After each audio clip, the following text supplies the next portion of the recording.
All right, guys, I got another one for you. Here's a customer that wants to keep this tree.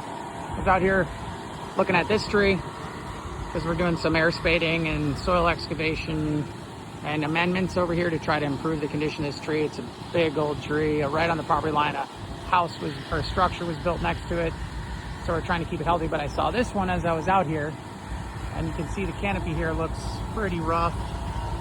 And so I just kind of let the homeowner know, like, hey, this isn't looking great. And then we got into a whole discussion about why and what's going on. So I wanted to show you that because I think it's pretty important that we always have this discussion so that homeowners are informed or tree owners are informed, because a lot of times their decisions are impactful on the trees. And they don't always know that. You know, they're counting on guys like us to tell them what to expect and how things will go.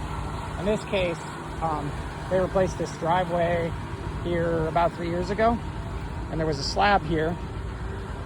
And you can see that it's lifting and raising the pavers. That was about 3 years ago. So it's already jacking these pavers up.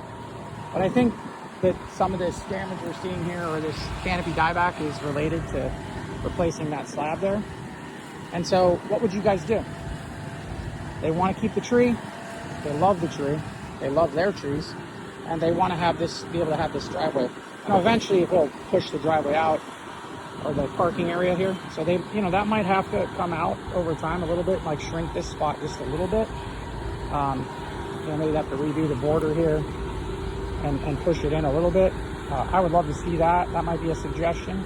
You know, if they could come in another, or come back another 2 feet and make this a little bit smaller, that would give the tree a little bit more breathing room. But ultimately it's still gonna cause this popping up because that's, you know, 4 feet away from the edge as well.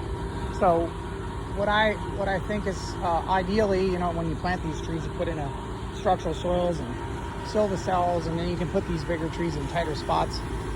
Although, you know, you have to give enough room for that tree to get to full maturity, which, you know, that could be a 4 foot or 5 foot diameter tree at some point. So got to give enough space for the size of the tree to get there. And this, you know, you can't really retrofit that stuff easily without crazy expenses. Structural soil maybe, but nothing's guaranteed. You know, if you put in the structural soil and say we lift this up, put down structural soil, put down our base material, put this all back on top, it's still not guaranteed that it won't push it up over time. So it's hard to tell people to do that because it is an expense that may not work, right? And it is expensive to do that too. That's an expensive thing to do.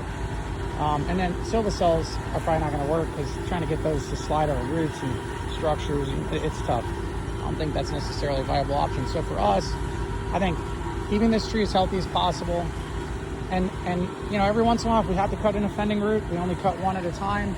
You know, we're going to do some damage, but we're also trying to stop it from turning into this. So we're also keeping the tree and the environment around it as conducive to its long-term health as possible.